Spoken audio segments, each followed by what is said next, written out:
ये एक बहुत अमेजिंग टेस्टमनी है। जैसे कि मरकुस अध्याय 5 में लिखा है, उसने उससे कहा, पुत्री, तेरे विश्वास ने तुझे चंगा किया है। और परमेश्वर की उसी जीवित सामर्थ्य ने इनके जीवन में काम किया। सारिਆਂ ਨੂੰ जय मसीह की। मेरा नाम सोनिया, मैं ਅੰਮ੍ਰਿਤਸਰ ਜ਼ਿਲ੍ਹੇ ਦੀ ਰਹਿਣ ਵਾਲੀ। मैं अपने जीवन की एक बहुत वड्डी गवाही देने जा रही हाँ। 7 नवंबर 2021 ਨੂੰ ਜਦੋਂ मैं अपने घरों बाहर निकली तो मेरा घर थोड़ा रोड ते ही सी ते मैं एकदम अपने घरों एक्टिवा ते निकली ते रोड ते जा रही सी ते कार एकदम कार खड़ी सी ते मैं अपने ध्यान नाल ही एक्टिवा अपनी चला रही सी। एकदम ही कार दा दरवाजा किसी ने खोलिया ते सीधी एक्टिवा मेरी कार के दरवाजे के नाल टकरी, विच वज के ते मैं परली साइड सड़क ते जाके उत्थे डिग गई। जदों मेरा एक्सीडेंट होया ते मेरे सिर ते भी काफ़ी सट लगी ते मेरे बहुत ही ज़्यादा खून निकलिया ते मेरे सारे कपड़े ही खून दे नाल भर गए। उत्थे दे जिहड़े कई लोकी रहिंदे वाकम सी साडे, उन्हां ने मैनूं चुक के मेरे घर तक लैके गए। मेरी मम्मी, मेरी सिस्टर, मेरे ब्रदर सी, उन्हां तक लैके गए। उन्हां ने फटाफट मैनूं मंजे ते पाया ते मेरे ब्लड ते सारे कपड़े कुपड़े सारे मेरे लिबड़े। इस तरह मैनूं हॉस्पिटल च लैके गए ते जदों मैनूं हॉस्पिटल लैके गए तो डॉक्टर ने कहा भी इन्हां दा एक्सरा वगैरह लवाना। तो जदों उन्होंने एक्सरा वगैरह मेरा लवाया तो उन्होंने कहा भी ये गोडे की जी चपड़ी है उतर गई तो लत्त की जी हड्डी टुट गई है तो यदा हल कोई भी नहीं है तो यदा ऑपरेशन ही होना वे। तो मैं ऑपरेशन नहीं कराना चाहती क्योंकि मैं मतलब ऑपरेशन बिल्कुल नहीं कराना चाहती। मैं डॉक्टर को कहा सी कि मेरे तुसी प्लस्तर कर दो कि मैं ऑपरेशन नहीं कराना हैगा। उस तो बाद डॉक्टर ने मेरी खब्बी लत्त ते प्लस्तर लगाता तो मैनू शामी मेरे घर दे मैनू अपने घरे ले आए तो डॉक्टर ने कहा भी इनू बिल्कुल भी तुराना नहीं, बिल्कुल भी हिलाना नहीं, इनू सीधा ही बैड के उपर ही इनू लम्मे पा देना। यदा सब कुछ टोटल ही मेरा वॉशरूम, मेरा टॉयलेट सब कुछ बैड ते सी। उस तो बाद मेरे घर दे ही मेरी देखभाल करते रहे। फिर डॉक्टर ने एक हफ्ते बाद, हर हफ्ते बाद मैनू डॉक्टर ने चैकअप वास्ते बुलाया तो मेरे को तो तुरिया नहीं सी जाता। मेरी लत्त भी इन्नी सुजी दी सी ते मैनू 3 जाने चुक के गड्डी दे विच बिठांदे सी ते मैनू सीधा लम्मे पा के ते डॉक्टर को चैक कराने वास्ते लैके जांदे सी। तो उस तो बाद डॉक्टर मेरा ट्रीटमेंट करते थे, चैक करते। डॉक्टर कहता भी इनू हजे ये तुर नहीं सकती, इनू काफ़ी टाइम लग जाएगा।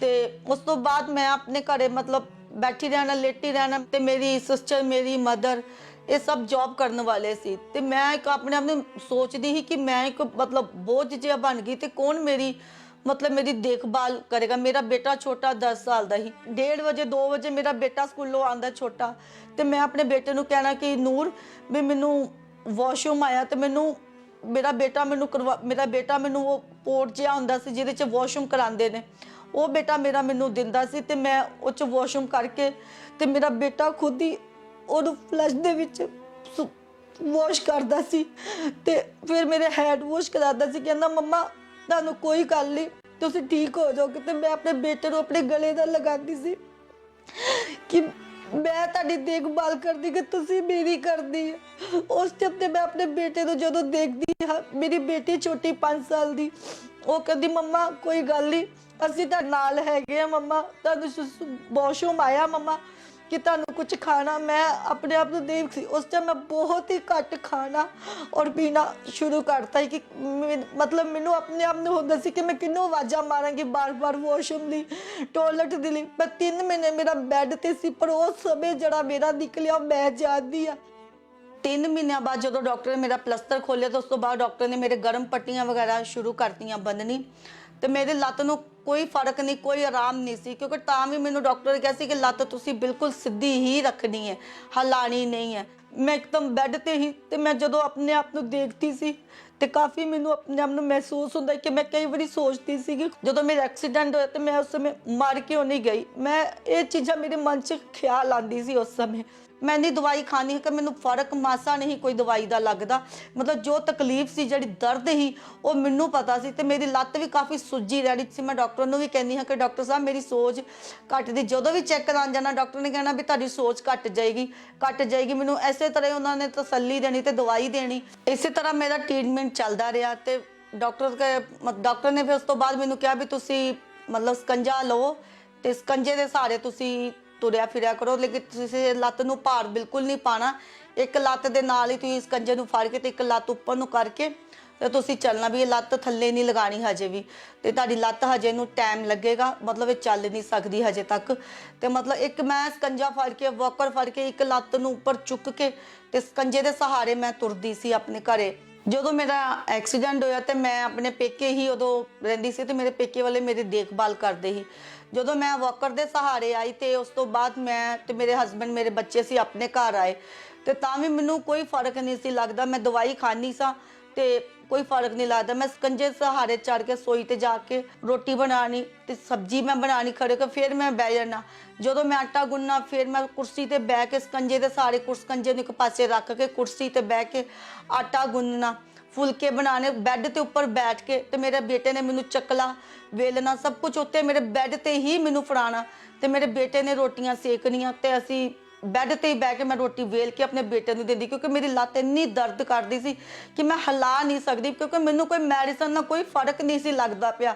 ਤੇ ਮੇਰੇ ਹਸਬੈਂਡ ਨੇ ਸਪੈਸ਼ਲਿਸਟ ਡਾਕਟਰਾਂ ਨੂੰ ਵੀ ਦਿਖਾਇਆ, ਤੇ 2-3 ਡਾਕਟਰ ਹੋਰ ਦਿਖਾਏ ਮੇਰੇ ਹਸਬੈਂਡ ਨੇ, ਤੇ ਉਹਨਾਂ ਨੇ ਕਿਹਾ ਵੀ ਇਹਦਾ ਜਿਹੜਾ ਹੱਲ ਹੈ, ਇਹਦਾ ਆਪਰੇਸ਼ਨ ਹੀ ਹੋ ਸਕਦਾ ਵੇ, ਹੋਰ ਕੁਝ ਨਹੀਂ। ਵੀ ਇਹਦਾ ਆਪਰੇਸ਼ਨ ਹੋਏਗਾ ਤੇ ਰੋਡ 'ਚ ਹੀ ਮਤਲਬ ਕੋਈ ਪਏਗੀ, ਤੇ ਇਹ ਉਹਦੇ ਨਾਲ ਇਹਨੂੰ ਫਰਕ ਪੈ ਜਾਏਗਾ ਤੇ ਤੁਰ ਪਾਏਗੀ।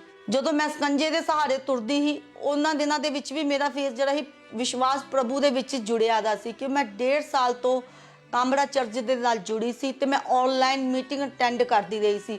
ਜਦੋਂ ਮੈਂ ਗਵਾਹੀਆਂ ਸੁਣਦੀ ਹਾਂ ਕਿ ਜਿਹੜੇ ਵੀਲ ਚੇਅਰ ਤੇ ਆਉਂਦੇ ਨੇ, ਸਕੰਜੇ ਦੇ ਸਹਾਰੇ ਆਉਂਦੇ, ਛੜੀ ਦੇ ਸਹਾਰੇ ਆਉਂਦੇ ਨੇ, ਤੇ ਮੈਂ ਗਵਾਹੀਆਂ ਦੇਖਦੀ ਰਹਿੰਦੀ ਹਾਂ ਕਿ ਪਰਮੇਸ਼ਵਰ ਜੇ ਇਹਨਾਂ ਨੂੰ ਚੰਗਾ ਕਰ ਸਕਦਾ ਤੇ ਉਹ ਜੀਵਿਤ ਪਰਮੇਸ਼ਵਰ ਮੈਨੂੰ ਵੀ ਚੰਗਾ ਕਰੇਗਾ, ਮੈਨੂੰ ਵੀ ਇਸ ਸਕੰਜੇ ਤੋਂ ਆਜ਼ਾਦ ਕਰੇਗਾ। 5 ਜੁਲਾਈ 2022 ਨੂੰ ਅੰਮ੍ਰਿਤਸਰ ਜਿਹੜੀ ਕਰੂਸਡ ਹੋਈ ਸੀ, ਉਸ ਤੋਂ ਮੇਰੇ ਹਸਬੈਂਡ ਮੈਨੂੰ ਉੱਥੇ ਲੈ ਕੇ ਆਏ।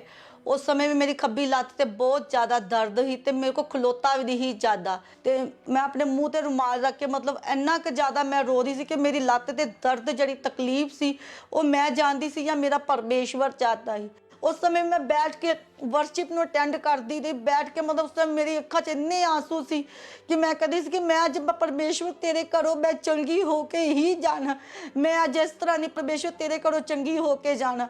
ਫਿਰ ਪਰਮੇਸ਼ਵਰ ਦੇ ਦਾਸ ਨੇ ਹੱਡੀਆਂ ਦੀ ਰੋਗੀਆਂ ਲਈ ਪ੍ਰਾਰਥਨਾ ਕੀਤੀ। सब तरह के रोगी मेरी आवाज को सुने, हड्डियों के रोगी, यहोवा परमेश्वर तुम्हें छुड़ाता है आज। वो कह रहा है मैं तुम्हें छुड़ाता हूं आज, मैं तुम्हें चंगा करता हूं आज, उठो और चंगे हो जाओ। ਜਦੋਂ ਪਰਮੇਸ਼ਵਰ ਦੇ ਦਾਸ ਨੇ ਹੱਡੀਆਂ ਦੇ ਰੋਗੀ ਲਈ ਪ੍ਰਾਰਥਨਾ ਕੀਤੀ, ਤੇ ਉਸ ਸਮੇਂ ਮੈਂ ਉਸ ਪ੍ਰਾਰਥਨਾ ਨੂੰ ਆਪਣੇ ਲਈ ਰਿਸੀਵ ਕੀਤਾ। ਉਸ ਸਮੇਂ ਮੈਂ ਥੱਲੇ ਬੈਠੀ ਦੀ ਸੀ, ਇੱਕਦਮ ਮੇਰੇ ਹੱਥ ਉੱਪਰ ਸੀ, ਤੇ ਮੇਰੇ ਹੱਥਾਂ ਦੇ ਵਿੱਚ ਜਿਹੜੀ ਉਹ ਗਰਮਾਹਟ ਜਿਹੜੀ ਆਈ, ਮੇਰੇ ਮਹਿਸੂਸ ਹੋਈ ਇਸ ਗਰਮਾਹਟ ਨੂੰ। ਉਹ ਕੋਈ ਚੀਜ਼ ਇਸ ਤਰ੍ਹਾਂ ਹੀ ਕਿ ਜਿਹੜੀ ਮੈਨੂੰ ਉਹ ਚੀਜ਼ ਛੂ ਕਰ ਗਈ। ਮੈਂ ਬੈਠੀ, ਇੱਕਦਮ ਮੈਂ ਖੜੀ ਹੋ ਪਾਈ। ਜਦੋਂ ਪਾਸਟਰ ਜੀ ਨੇ ਕਿਹਾ ਕਿ ਤੁਸੀਂ ਚੈੱਕ ਕਰੋ ਆਪਣੇ ਆਪ ਨੂੰ, ਮੈਂ ਇੱਕਦਮ ਖੜੀ ਹੋਈ, ਮੇਰੇ ਹੱਥਾਂ 'ਤੇ ਇੱਕਦਮ ਗਰਮਾਹਟ ਜੀ ਇੰਨੀ ਕੁ ਮਹਿਸੂਸ ਹੋਈ ਕਿ ਮੈਂ ਆਪਣੇ ਆਪ ਨੂੰ ਉੱਠ ਕੇ ਖੜੇ ਹੋ ਕੇ ਜਦੋਂ ਮੈਂ ਚੈੱਕ ਕੀਤਾ ਤੇ ਮੈਂ ਚੱਲ ਫਿਰ ਪਾ ਰਹੀ ਸੀ। ਜਿਹੜੀ ਮੇਰੀ ਮੇਨ ਦਰਦ ਸੀ, ਜਿਹੜੀ ਲੱਤ ਤੇ ਅੰਦਰ ਗੋਡੇ ਤੇ ਦਰਦ ਸੀ, ਉਹ ਦਰਦ ਇੱਕਦਮ ਮੇਰੀ ਗੈਪ ਹੋਈ, ਔਰ ਇੱਕਦਮ ਮੈਂ ਖੜੀ ਹੋ ਕੇ मतलब अपने आप तो मैं खुशी मतलब वेख नहीं सकी। मैं मतलब एकदम मेरी जिहड़ी इन्ने महीनों तो तकलीफ सी, एकदम जिहड़ी दर्द सी वो गैप हुई। उस समय फिर मैनू अपने आप तो बहुत रिलैक्स जिहा मैं महसूस किया। मेरी एकदम लत्त जिहड़ी बिल्कुल सीधी हुई और मैं एकदम खड़े हो पाई और फिर अपने आप को मैं चैक किया। ਜਦੋਂ ਮੈਂ ਆਪਣੇ ਆਪ ਨੂੰ ਚੈੱਕ ਕੀਤਾ ਤੇ ਸਕੰਜੇ ਤੋਂ ਬਿਨਾ ਮੈਂ ਤੁਰ ਪਾ ਰਹੀ ਸੀ, ਤੇ मैं अपनी गवाही देने वास्ते अगे गई, ते परमेश्वर दी दासी ने मेरी गवाही दी। ये एक बड़ा मिरेकल हुआ, जैसे फायर ब्रेक की खुदा की आत्मा ने छूना शुरू कर दिया लोगों को। और इस बहन को 8 महीने पहले एक्सीडेंट हो गया था और तभी से लेफ्ट लेग की हड्डी कहते टूट गई थी और ये शिकंजे के सारे चलते थे। और आज खुदा की आत्मा ने छुआ, जैसे ही यहाँ पर क्रूसेड प्लेस पर पहुंचे और फायर ब्रेक को रिसीव किया, परमेश्वर की आग ने उतनी इस बहन के ऊपर शिकंजे को छोड़ दिया। Hallelujah hallelujah. ਉਸ ਕਦੂਸਰ ਤੋਂ ਬਾਅਦ ਮੈਂ ਪੂਰੀ ਤਰ੍ਹਾਂ ਹੀਲ ਹਾਂ। ਮੈਨੂੰ ਹੁਣ ਕਿਸੇ ਦੇ ਸਹਾਰੇ ਦੀ ਲੋੜ ਨਹੀਂ, ਕਿਸੇ ਸਕੰਜੇ ਦੇ ਸਹਾਰੇ ਦੀ ਲੋੜ ਨਹੀਂ। ਹੁਣ ਮੈਂ ਆਪਣੇ ਘਰ ਦਾ ਜਿਹੜਾ ਵੀ ਕੰਮ ਹੈ, ਕੋਈ ਵੀ ਕੰਮ ਹੈ, ਮੈਂ ਆਪਣੇ ਆਪ ਹੀ ਕਰ ਪਾਉਂਦੀ ਹਾਂ, ਕਿਉਂਕਿ ਮੈਂ ਉਸ ਤੋਂ ਬਾਅਦ ਬਿਲਕੁਲ ਠੀਕ ਹਾਂ। ਮੈਨੂੰ ਕੋਈ ਦਰਦ ਨਹੀਂ, ਕੋਈ ਤਕਲੀਫ ਨਹੀਂ। ਮੈਂ ਬੜੇ ਆਰਾਮ ਨਾਲ ਆਪਣੇ ਘਰ ਦਾ ਆਰਾਮ ਨਾਲ ਸਾਰਾ ਕੰਮ ਕਰਦੀ ਹਾਂ। ਅੰਦਰ ਬਾਹਰ ਵੀ ਮੈਂ ਆ ਜਾ ਰਹੀ ਹਾਂ, ਤੇ ਮੈਂ ਹੁਣ ਟਾਇਲਟ, ਵਾਸ਼ਰੂਮ ਸਭ ਕੁਝ ਆਪਣੇ ਆਪ ਹੀ ਜਾ ਪਾ ਰਹੀ ਹਾਂ। ਜਿੰਨੇ ਵੀ ਲੋਕੀ ਸਕੰਜੇ ਦੇ ਸਹਾਰੇ ਜਾਂ ਵੀਲ ਚੇਅਰ ਦੇ ਸਹਾਰੇ ਜਿਹੜੇ ਬੈੱਡ ਤੇ ਹੈ, ਮੈਂ ਉਨ ਲੋਕਾਂ ਨੂੰ ਇਹੀ ਕਹਿਣਾ ਚਾਹਨੀ ਆ ਕਿ ਪਰਮੇਸ਼ਵਰ ਤੇ ਤੁਸੀਂ ਵਿਸ਼ਵਾਸ ਕਰੋ। ਪਰਮੇਸ਼ਵਰ ਨੇ ਜਿਸ ਤਰ੍ਹਾਂ ਮੈਨੂੰ ਚੰਗਾ ਕੀਤਾ ਉਸ ਤਰ੍ਹਾਂ ਤੁਹਾਨੂੰ ਵੀ ਚੰਗਾ ਕਰੇਗਾ, ਕਿਉਂਕਿ ਸਾਡਾ ਜਿਹੜਾ ਪਰਮੇਸ਼ਵਰ ਉਹ ਜੀਵਿਤ ਪਰਮੇਸ਼ਵਰ ਹੈ। ਜਿਹੜਾ ਕੰਮ ਨਹੀਂ ਕੋਈ ਕਰ ਸਕਦਾ ਉਹ ਸਾਡਾ ਜੀਵਿਤ ਪਰਮੇਸ਼ਵਰ ਕਰ ਸਕਦਾ। ਉਹਦੇ ਤੇ ਵਿਸ਼ਵਾਸ ਕਰੋ, ਉਹਦੇ ਤੇ ਬਣੇ ਰਹੋ। ਅੱਜ ਨਹੀਂ ਤੇ ਪਰਮੇਸ਼ਵਰ ਕੱਲ ਤੁਹਾਨੂੰ ਜ਼ਰੂਰ ਛੂਏਗਾ, ਤੁਹਾਨੂੰ ਚੰਗਾ ਵੀ ਕਰੇਗਾ ਮੇਰਾ ਪਰਮੇਸ਼ਵਰ।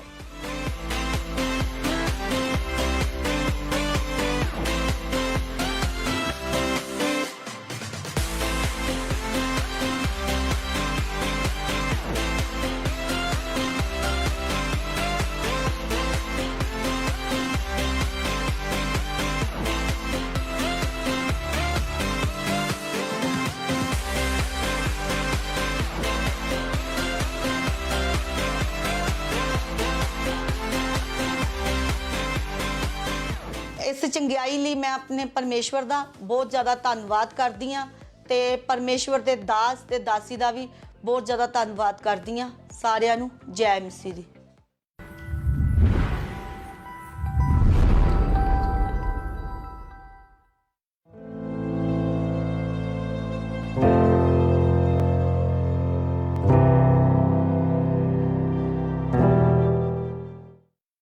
आज ये भाई अपने जीवन की अद्भुत गवाही दे रहे हैं कि कैसे प्रभु यीशु मसीह ने इस भाई को पापमय गड्ढे से निकाला और पवित्रताई से भरा जीवन दिया। तो आइए हम देखते हैं इनके गवाही को। ਸਾਰਿਆਂ ਨੂੰ ਜੈ ਮਸੀਹ ਦੀ। ਮੇਰਾ ਨਾਮ ਅਮਨਦੀਪ ਹੈ। ਮੈਂ ਫਿਰੋਜ਼ਪੁਰ ਦੇ ਰਹਿਣ ਵਾਲਾ ਹਾਂ। ਮੈਂ ਆਪਣੇ ਜੀਵਨ ਦੀ ਅੱਜ ਬਹੁਤ ਵੱਡੀ ਟੈਸਟਮਨੀ ਤੁਹਾਡੇ ਨਾਲ ਸਾਂਝੀ ਕਰਨ ਜਾ ਰਿਹਾ ਹਾਂ। ਹੁਣ ਮੇਰੀ ਉਮਰ 32 ਸਾਲ ਹੈ। ਜਦੋਂ ਮੈਂ ਸਕੂਲ ਵਿੱਚ ਪੜ੍ਹਦਾ ਹੁੰਦਾ ਸੀ ਉਦੋਂ ਮੇਰੀ ਉਮਰ 18 ਸਾਲ ਸੀ ਅਤੇ ਮੇਰੇ ਯਾਰ ਦੋਸਤ ਮੇਰੇ ਤੋਂ ਜ਼ਿਆਦਾ ਉਮਰ ਦੇ ਸਨ, ਜਿਨ੍ਹਾਂ ਨਾਲ ਕਿ ਮੈਂ ਘੁੰਮਣ ਫਿਰਨ ਜਾਂਦਾ ਸੀ ਅਤੇ ਸ਼ਾਮ ਨੂੰ ਮੈਨੂੰ ਬਾਜ਼ਾਰ ਲੈ ਜਾਂਦੇ ਸੀ ਅਤੇ ਬੈਠ ਕੇ ਦਾਰੂ ਆਦਿ ਦਾ ਸੇਵਨ ਕਰਦੇ ਸੀ। ਫਿਰ ਅਸੀਂ ਇੱਕ ਦਿਨ ਘੁੰਮਣ ਗਏ ਚਲੇ। ਜਦ ਅਸੀਂ ਘੁੰਮਣ ਗਿਆ ਤੇ ਮੇਰੇ ਯਾਰਾਂ ਦੋਸਤਾਂ ਨੇ ਫਿਰ ਮੈਨੂੰ ਬਹੁਤ ਜ਼ਿਆਦਾ ਫੋਰਸ ਕੀਤਾ ਕਿ ਕੁਛ ਨਹੀਂ ਹੁੰਦਾ, ਇੱਕ ਅੱਧਾ ਪੈਗ ਲਾ ਲਾ। ਮੈਂ ਫਿਰ ਮਨਾ ਕਰਨ ਦੇ ਬਾਵਜੂਦ ਉਹਨਾਂ ਨੇ ਫਿਰ ਮੈਨੂੰ ਕਿਹਾ ਕਿ ਨਹੀਂ, ਕੋਲਡ ਡਰਿੰਕ 'ਚ ਪਾ ਕੇ ਇੱਕ ਅੱਧਾ ਪੈਗ ਲਾ ਲਾ, ਅਤੇ ਮੈਂ ਉਹਨਾਂ ਨਾਲ ਇੱਕ ਪੈਗ ਲਾ ਲਿਆ।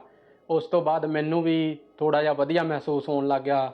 ਅਗਲੇ ਦਿਨ ਫਿਰ ਦੁਬਾਰਾ ਅਸੀਂ 3-4 ਯਾਰ ਦੋਸਤ ਇਕੱਠੇ ਹੋ ਕੇ ਮਾਰਕੀਟ ਗਏ ਅਤੇ ਫਿਰ ਉੱਥੇ ਬੈਠ ਕੇ ਦਾਰੂ ਪੀਤੀ। ਇੱਦਾਂ ਸਾਨੂੰ ਡੇਲੀ ਦਾ ਦਾਰੂ ਪੀਣ ਦਾ ਚਸਕਾ ਹੋ ਗਿਆ। ਫਿਰ ਜਿਸ ਤਰ੍ਹਾਂ ਮੇਰੀ ਏਜ ਵੱਧਦੀ ਗਈ ਅਤੇ ਮੇਰਾ ਨਸ਼ੇ ਦਾ ਸੇਵਨ ਵੱਧਦਾ ਗਿਆ ਕਿ ਮੈਂ ਡੇਲੀ ਦਾਰੂ ਪੀਣ ਲੱਗ ਗਿਆ। ਉਸ ਤੋਂ ਬਾਅਦ ਜਿੱਦਾਂ ਡੇਲੀ ਨਸ਼ਾ ਵੱਧਦਾ ਗਿਆ ਅਤੇ ਉਸ ਕਾਰਨ ਨਸ਼ਾ ਜ਼ਿਆਦਾ ਹੋਣ ਦੇ ਕਾਰਨ ਮੇਰਾ ਸਕੂਲ ਦੀ ਜਿਹੜੀ ਪੜ੍ਹਾਈ ਸੀ ਉਹ ਵੀ ਛੁੱਟ ਗਈ। ਉਸ ਤੋਂ ਬਾਅਦ ਯਾਰਾਂ ਦੋਸਤਾਂ ਨਾਲ ਲੋਕਾਂ ਨਾਲ ਲੜਾਈਆਂ ਲੈਣੀਆਂ, ਦਾਰੂ ਦਿਨੇ ਵੀ ਪੀਣਾ ਕਰਨੀ, ਘਰੇ ਲਾਮੇ ਆਉਣ ਲੱਗ ਗਏ। ਉਸ ਤੋਂ ਬਾਅਦ ਘਰਦਿਆਂ ਸੋਚਿਆ ਕਿ ਚਲੋ ਇਸ ਦਾ ਵਿਆਹ ਕਰ ਦਿੰਦੇ ਹਾਂ। ਉਸ ਤੋਂ ਬਾਅਦ ਮੇਰੀ ਸ਼ਾਦੀ ਹੋ ਗਈ। ਉਸ ਤੋਂ ਬਾਅਦ ਮੇਰੇ ਘਰਦਿਆਂ ਨੇ ਜਦੋਂ ਮੇਰੀ ਮੈਰਿਜ ਕਰ ਦਿੱਤੀ, ਮੈਰਿਜ ਦੇ 1 ਮਹੀਨੇ ਬਾਅਦ ਮੇਰੀ ਮਿਸਿਜ ਨੂੰ ਪਤਾ ਲੱਗਾ ਕਿ ਇਹ ਨਸ਼ੇ ਕਰਦਾ ਹੈ ਅਤੇ ਘਰ 12-12 ਵਜੇ ਤੱਕ ਨਹੀਂ ਵੜਦਾ ਅਤੇ ਘਰੇ ਆ ਕੇ ਉਲਟਾ ਉਹਨਾਂ ਨਾਲ ਲੜਨਾ ਅਤੇ ਲੜਨਾ। ਰਾਤ ਨੂੰ ਕਈ ਵੇਲੇ ਮਾਰ ਕੁਟਾਈ ਵੀ ਹੋ ਜਾਂਦੀ ਸੀ ਦੋਨਾਂ ਜੀਆਂ 'ਚ। ਜਿਵੇਂ ਜਿਵੇਂ ਮੇਰੀ ਉਮਰ ਵੱਧਦੀ ਗਈ ਉਵੇਂ ਤਰ੍ਹਾਂ ਮੇਰੇ ਯਾਰ ਦੋਸਤ ਵੀ ਹੋਰ ਜ਼ਿਆਦਾ ਵੱਧਦੇ ਗਏ। ਜਿਵੇਂ ਜਿਵੇਂ ਯਾਰ ਦੋਸਤ ਵੱਧਦੇ ਗਏ ਉੱਦਾਂ ਨਸ਼ਾ ਵੱਧਦਾ ਗਿਆ। ਇੱਕ ਦਿਨ ਦੇ ਵਿੱਚ ਮੈਂ 10 ਬੋਤਲ ਦਾਰੂ ਦੀ ਔਰ ਸਿਗਰਟਾਂ ਦੀ ਡੱਬੀ ਔਰ ਭੁੱਕੀ ਦੇ 2 ਕਾਰਟ ਅਤੇ ਫੀਮ ਦੀਆਂ 2 ਗੋਲੀਆਂ ਬਣਾ ਕੇ ਖਾ ਜਾਂਦਾ ਹੁੰਦਾ ਸੀ। ਕੰਮ ਕਰਨ ਨੂੰ ਮਨ ਨਹੀਂ ਸੀ ਕਰਦਾ। ਫਿਰ ਦਿਮਾਗ 'ਚ ਆਈ ਕਿ ਚਲੋ ਕੋਈ 2 ਨੰਬਰ ਦਾ ਧੰਦਾ ਕਰਦੇ ਹਾਂ। ਨਸ਼ਾ ਕਰਨ ਦੇ ਨਾਲ ਨਾਲ ਨਸ਼ਾ ਵੇਚਣਾ ਵੀ ਸ਼ੁਰੂ ਕਰਤਾ। ਮੈਂ ਚਿੱਟਾ ਵੇਚਣਾ ਸ਼ੁਰੂ ਕਰਤਾ ਜੀ। ਮੈਂ ਨਸ਼ਾ ਵੇਚਣਾ ਵੀ ਸ਼ੁਰੂ ਕਰਤਾ ਅਤੇ 2-4 ਦਿਨ ਨਸ਼ਾ ਵੇਚਣਾ ਅਤੇ ਨਸ਼ਾ ਵੇਚ ਕੇ ਅਸੀਂ ਘੁੰਮਣ ਨਿਕਲ ਜਾਣਾ। ਜਿੰਨੇ ਹੁੰਦੇ ਸੀ ਸਾਰੇ ਉੱਥੇ ਖਰਚ ਕਰਕੇ ਫਿਰ ਵਾਪਸ ਆ ਜਾਣਾ। ਫਿਰ ਅਚਾਨਕ ਇੱਕ ਦਿਨ ਪਿੰਡ ਰੇਡ ਹੋਈ, ਪੁਲਿਸ ਆਈ ਅਤੇ ਪੁਲਿਸ ਨੂੰ ਮੈਂ ਦੇਖ ਕੇ ਘਬਰਾ ਗਿਆ। ਜਦ ਪੁਲਿਸ ਮੇਰੇ ਲਾਗੇ ਆਈ ਤਾਂ ਮੈਂ ਭੱਜ ਗਿਆ ਅਤੇ ਪੁਲਿਸ ਮੇਰੇ ਮਗਰ ਲੱਗ ਗਈ। ਪੁਲਿਸ ਨੇ ਮੈਨੂੰ ਫੜ ਲਿਆ, ਫੜ ਕੇ ਥਾਣੇ ਲੈ ਗਏ। ਥਾਣੇ ਲਿਜਾ ਕੇ ਪਰਚਾ ਕੱਟ ਕੇ ਜੇਲ੍ਹ ਭੇਜ ਦਿੱਤਾ। ਉਸ ਤੋਂ ਬਾਅਦ ਮੈਂ ਜੇਲ੍ਹ ਚਲਾ ਗਿਆ। ਜੇਲ੍ਹ ਮੈਂ ਜਾ ਕੇ ਬਹੁਤ ਜ਼ਿਆਦਾ ਦੁਖੀ ਹੋਇਆ ਕਿ ਮੈਨੂੰ ਮਹਿਸੂਸ ਹੋਇਆ ਕਿ ਮੈਂ ਕੀ ਕਰ ਰਿਹਾ। ਅਤੇ ਜੇਲ੍ਹ ਤੋਂ ਵਾਪਸ ਜਦੋਂ ਮੈਂ ਆਇਆ ਅਤੇ ਵਾਪਸ ਆ ਕੇ ਮੈਂ ਨਸ਼ਾ ਵੇਚਣਾ ਤਾਂ ਛੱਡ ਦਿੱਤਾ, ਪਰ ਨਸ਼ਾ ਕਰਨਾ ਨਹੀਂ ਛੱਡ ਸਕਿਆ।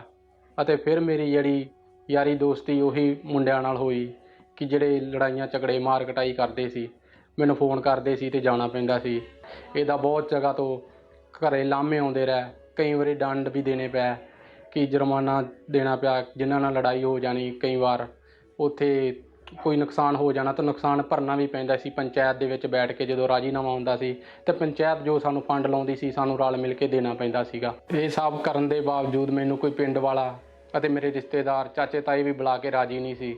ਨਸ਼ੇ ਅਤੇ ਲੜਾਈ ਝਗੜੇ ਕਰਕੇ ਕੁਝ ਮੇਰੇ ਵਿਰੋਧੀਆਂ ਵੱਲੋਂ ਮੈਨੂੰ ਸੱਟਾਂ ਲਾ ਦਿੱਤੀਆਂ ਗਈਆਂ ਅਤੇ ਸੱਟਾਂ ਲਾਉਣ ਤੋਂ ਬਾਅਦ ਮੈਂ 5-7 ਦਿਨ ਹਸਪੀਟਲ ਰਿਹਾ ਅਤੇ ਹਸਪੀਟਲ ਤੋਂ ਛੁੱਟੀ ਮਿਲਣ ਤੋਂ ਬਾਅਦ ਜਦ ਮੈਂ ਘਰ ਆਇਆ ਤੇ ਮੇਰੇ ਘਰ ਦੀ ਔਰ ਮੇਰੇ ਪਰਿਵਾਰ ਨੇ ਮੈਨੂੰ ਸਮਝਾਇਆ ਕਿ ਛੱਡ ਦੇ ਲੜਾਈ ਝਗੜੇ ਅਤੇ ਕੰਮ 'ਤੇ ਚਲਾ ਜਾ, ਅਤੇ ਮੈਂ ਵੀ ਕੰਮ ਕਰਨ ਦਾ ਫੈਸਲਾ ਕੀਤਾ ਅਤੇ ਮੈਂ ਪਿੰਡ ਤੋਂ ਦੂਰ ਕੰਮ 'ਤੇ ਚਲਾ ਗਿਆ ਅਤੇ ਉੱਥੇ ਜਾ ਕੇ ਮੈਂ ਕੰਮ ਕਰਨਾ ਸ਼ੁਰੂ ਕੀਤਾ ਅਤੇ ਜਿਹੜੇ ਮੇਰੇ ਪਿੰਡ ਦੇ ਯਾਰ ਦੋਸਤ ਸੀ ਉਹ ਫਿਰ ਮੇਰੇ ਪਿੱਛੇ 5-7 ਜਣੇ ਗੱਡੀ ਚੱਕ ਕੇ ਮਗਰ ਉੱਥੇ ਚਲੇ ਜਾਂਦੇ ਹੁੰਦੇ ਸੀ ਅਤੇ ਅਚਾਨਕ ਜਦੋਂ ਮੈਂ ਘਰੇ ਗੱਲ ਕਰਨੀ ਤੇ ਘਰਦਿਆਂ ਨੂੰ ਪਤਾ ਲੱਗ ਜਾਣਾ ਕਿ ਤੇਰੇ ਕੋਲੇ ਮੁੰਡੇ ਆਏ ਸੀ, ਜਾਂ ਕਿਸੇ ਨੇ ਉੱਥੋਂ ਮੇਰੇ ਨਾਲ ਦੇ ਨੇ ਦੱਸ ਦੇਣਾ ਇਹਦੇ ਕੋਲੇ ਅੱਜ ਫਿਰ ਮੁੰਡੇ ਆਏ ਸੀਗੇ ਅਤੇ ਘਰਦਿਆਂ ਨੇ ਮੈਨੂੰ ਨਾਰਾਜ਼ ਹੋਣਾ। ਜਦ ਕਦੀ ਕੰਮ ਤੋਂ ਛੁੱਟੀ ਲੈ ਕੇ ਪਿੰਡ ਆਉਣਾ ਅਤੇ ਪਿੰਡ ਆ ਕੇ ਫਿਰ ਯਾਰਾਂ ਦੋਸਤਾਂ ਨਾਲ ਘੁੰਮਦੇ ਰਹਿਣਾ ਅਤੇ ਘਰ ਨਾ ਵੜਨਾ ਅਤੇ ਘਰ ਦੇ ਬਹੁਤ ਜ਼ਿਆਦਾ ਪਰੇਸ਼ਾਨ ਹੁੰਦੇ ਸੀ ਕਿ ਸਾਰਾ ਦਿਨ ਯਾਰਾਂ ਦੋਸਤਾਂ ਨਾਲ ਘੁੰਮਦਾ ਰਹਿੰਦਾ ਹੈ, ਪਰ ਮੈਥੋਂ ਮੇਰੇ ਯਾਰ ਦੋਸਤ ਨਹੀਂ ਛੱਡੇ ਜਾਂਦੇ ਸੀ। ਫਿਰ ਜਦੋਂ ਮੈਂ ਕੰਮ 'ਤੇ ਪਹੁੰਚਣਾ ਅਤੇ ਘਰ ਬਾਰੇ ਸੋਚਣਾ ਅਤੇ ਮੈਨੂੰ ਫਿਰ ਘਰਦਿਆਂ ਦੀ ਯਾਦ ਆਉਣੀ ਅਤੇ ਮੈਂ ਸੋਚਣਾ ਕਿ ਮੈਂ ਨਸ਼ਾ ਛੱਡਦਾ ਅਤੇ ਜੋ ਬੁਰੀ ਸੰਗਤੀ ਮੇਰੇ ਨਾਲ ਰਹਿੰਦੇ ਹਾਂ ਮੈਂ ਯਾਰ ਦੋਸਤ ਸਭ ਛੱਡਦਾ, ਅਤੇ ਪਰ ਮੈਥੋਂ ਛੱਡ ਨਹੀਂ ਹੁੰਦੇ ਸੀ। ਮੈਂ ਨਸ਼ਾ ਛੱਡਣ ਦੀ ਬਹੁਤ ਵਾਰੀ ਕੋਸ਼ਿਸ਼ ਕੀਤੀ ਅਤੇ ਬੁਰੀ ਸੰਗਤੀ ਵੀ ਛੱਡਣ ਦੀ ਬਹੁਤ ਵਾਰੀ ਕੋਸ਼ਿਸ਼ ਕੀਤੀ, ਪਰ ਮੈਂ ਛੱਡ ਨਹੀਂ ਪਾ ਰਿਹਾ ਸੀ। ਮੇਰੇ ਘਰ ਦੇ ਬਹੁਤ ਸਾਰੀਆਂ ਅਨਿਆਂ ਜਗ੍ਹਾ 'ਤੇ ਲੈ ਕੇ ਗਏ ਅਤੇ ਪਰ ਮੈਨੂੰ ਕੋਈ ਫਰਕ ਨਹੀਂ ਪਿਆ। ਮੈਨੂੰ ਕੋਈ ਉਮੀਦ ਨਹੀਂ ਸੀ ਕਿ ਮੈਂ ਇਸ ਨਸ਼ੇ ਦੀ ਦਲਦਲ 'ਚੋਂ ਨਿਕਲ ਪਾਵਾਂਗਾ। ਅਚਾਨਕ ਕੰਮ ਬੰਦ ਹੋ ਗਿਆ ਅਤੇ ਪਿੰਡ ਆਏ ਅਤੇ ਮਿਸਿਜ ਨੂੰ ਦੱਸਿਆ ਕਿਸੇ ਨੇ ਕਿ ਆਪਣੇ ਹਸਬੈਂਡ ਨੂੰ ਖਾਮੜਾ ਚਰਚ ਲੈ ਕੇ ਜਾਓ। ਖਾਮੜਾ ਚਰਚ ਬਾਰੇ ਦੱਸਿਆ ਕਿ ਉੱਥੇ ਬਹੁਤ ਵੱਡੇ ਚਮਕਦਾਰ ਹੁੰਦੇ ਨੇ ਅਤੇ ਤੁਸੀਂ ਵੀ ਉੱਥੇ ਜਾ ਕੇ ਦੇਖੋ। ਅਤੇ ਮਿਸਿਜ ਇੱਕ ਵਾਰ ਖਾਮੜਾ ਚਰਚ ਆਏ ਅਤੇ ਫਿਰ ਉਸ ਤੋਂ ਬਾਅਦ ਸਾਡੇ ਫਿਰੋਜ਼ਪੁਰ ਅੰਕੁਰ ਨੂਰੁੱਲਾ ਮਿਨਿਸਟਰੀ ਚਰਚ ਬ੍ਰਾਂਚ ਖੁੱਲ੍ਹੀ ਹੈ ਅਤੇ ਮਿਸਿਜ ਨੇ ਉੱਥੇ ਜਾਣਾ ਸ਼ੁਰੂ ਕੀਤਾ ਅਤੇ ਮੈਂ ਉਹਨਾਂ ਨੂੰ ਛੱਡ ਕੇ ਆਉਂਦਾ ਹੁੰਦਾ ਸੀ ਅਤੇ ਮੈਂ ਮਿਸਿਜ ਨੂੰ ਚਰਚ ਦੇ ਬਾਹਰ ਛੱਡ ਕੇ ਤੇ ਘਰ ਵਾਪਸ ਆ ਜਾਂਦਾ ਸੀ ਅਤੇ 4 ਵਜੇ ਲੈਣ ਜਾਂਦਾ ਹੁੰਦਾ ਸੀ ਕਿ ਜਦੋਂ ਪ੍ਰੇਅਰ ਮੀਟਿੰਗ ਖਤਮ ਹੋਊਗੀ ਤਾਂ ਮੈਨੂੰ ਫੋਨ ਕਰ ਦਿਓ, ਮੈਂ ਲੈ ਆਉਂਦਾ ਹੁੰਦਾ ਸੀ। ਇੱਕ ਦਿਨ ਮੈਂ ਅਤੇ ਮੇਰੀ ਵਾਈਫ ਫਿਰੋਜ਼ਪੁਰ ਚਰਚ ਬ੍ਰਾਂਚ ਜਾ ਰਹੇ ਸੀ ਅਤੇ ਅਸੀਂ ਘਰ ਤੋਂ ਹੀ ਲੇਟ ਗਿਆ ਸੀ। ਲੇਟ ਹੋਣ ਕਰਕੇ ਮੈਂ ਆਪਣੀ ਮਿਸਿਜ ਨੂੰ ਕਿਹਾ ਕਿ ਅੱਜ ਮੈਂ ਵੀ ਤੇਰੇ ਨਾਲ ਇੱਥੇ ਰੁਕ ਜਾਣਾ ਉਨੀ ਦੇਰ ਜਿੰਨੀ ਦੇਰ ਮੀਟਿੰਗ ਚੱਲ ਰਹੀ ਹੈ।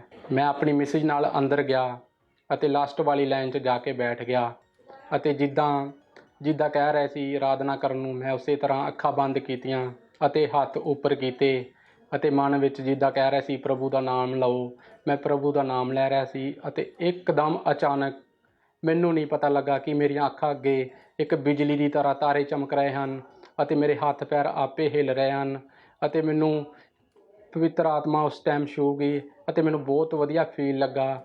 ਉਸ ਦਿਨ ਤੋਂ ਬਾਅਦ ਮੈਨੂੰ ਹਰ ਇੱਕ ਸੰਡੇ ਦਾ ਇੰਤਜ਼ਾਰ ਹੁੰਦਾ ਸੀ ਕਿ ਸੰਡੇ ਕਦੋਂ ਆਵੇ ਅਤੇ ਮੈਂ ਚਰਚ ਕਦੋਂ ਜਾਵਾਂ ਅਤੇ ਮੇਰੇ ਨਾਲ ਫਿਰ ਇੱਦਾਂ ਉਦੋਂ ਕਦੋਂ ਹੋਵੇ। ਮੈਨੂੰ ਬਹੁਤ ਜ਼ਿਆਦਾ ਇਸ ਚੀਜ਼ ਦਾ ਇੰਤਜ਼ਾਰ ਰਹਿੰਦਾ ਸੀ। ਜਦੋਂ ਮੈਂ ਖਾਮੜਾ ਚਰਚ ਦੀ ਬ੍ਰਾਂਚ ਫਿਰੋਜ਼ਪੁਰ ਵਿੱਚ ਜਾ ਕੇ ਗਵਾਹੀਆਂ ਸੁਣਦਾ ਹੁੰਦਾ ਸੀ ਅਤੇ ਦੇਖਦਾ ਹੁੰਦਾ ਸੀ, ਫਿਰ ਮੈਨੂੰ ਹੌਲੀ ਯਕੀਨ ਹੋਣਾ ਸ਼ੁਰੂ ਹੋ ਗਿਆ ਕਿ ਜਿੱਦਾਂ ਇਹਨਾਂ ਦੀ ਜ਼ਿੰਦਗੀ ਬਦਲ ਰਹੀ ਹੈ ਪ੍ਰਭੂ ਮੇਰੀ ਜ਼ਿੰਦਗੀ ਵੀ ਬਦਲੂਗਾ। ਫਿਰ ਇੱਕ ਦਿਨ ਮੇਰੇ ਘਰ ਦੀ ਫੋਨ 'ਤੇ ਪ੍ਰੇਅਰ ਮਾਊਂਟਨ ਵਾਲੀ ਪ੍ਰੇਅਰ ਦੇਖ ਰਿਹਾ ਸੀ ਅਤੇ ਮੈਂ ਵੀ ਬੈੱਡ 'ਤੇ ਬੈਠ ਕੇ ਉਹਨਾਂ ਦੇ ਨਾਲ ਉਹ ਪ੍ਰੇਅਰ ਨੂੰ ਰਿਸੀਵ ਕਰਨਾ ਸ਼ੁਰੂ ਕੀਤਾ ਅਤੇ ਅਚਾਨਕ ਦੇ ਨਾਲ ਮੈਂ ਅੱਖਾਂ ਬੰਦ ਕੀਤੀਆਂ ਹੋਈਆਂ ਸੀ ਅਤੇ ਅਚਾਨਕ ਪ੍ਰਭੂ ਦੇ ਦਾਸ ਨੇ ਇੱਕ ਪ੍ਰੋਫੈਸੀ ਕੀਤੀ। ਪ੍ਰੋਫੈਸੀ 'ਚ ਉਹਨਾਂ ਨੇ ਬੋਲਿਆ ਕਿ ਮੈਂ ਇੱਕ ਨੌਜਵਾਨ ਯੰਗ ਹੱਟਾ ਕੱਟਾ ਨੌਜਵਾਨ ਲੜਕਾ ਦੇਖ ਰਿਹਾ ਹਾਂ ਜੋ ਨਸ਼ਾ ਕਰਦਾ ਹੈ ਅਤੇ ਸਿਹਤ ਨੂੰ ਦੇਖ ਕੇ ਲੱਗਦਾ ਨਹੀਂ ਕਿ ਨਸ਼ਾ ਕਰਦਾ ਹੋਊਗਾ। मैं क्या देख रहा हूं, एक यंग लड़का शरीर का हट्टा कट्टा है लेकिन वो नशे करता है। उसके शरीर को देख के नहीं लगता वो नशा करता है।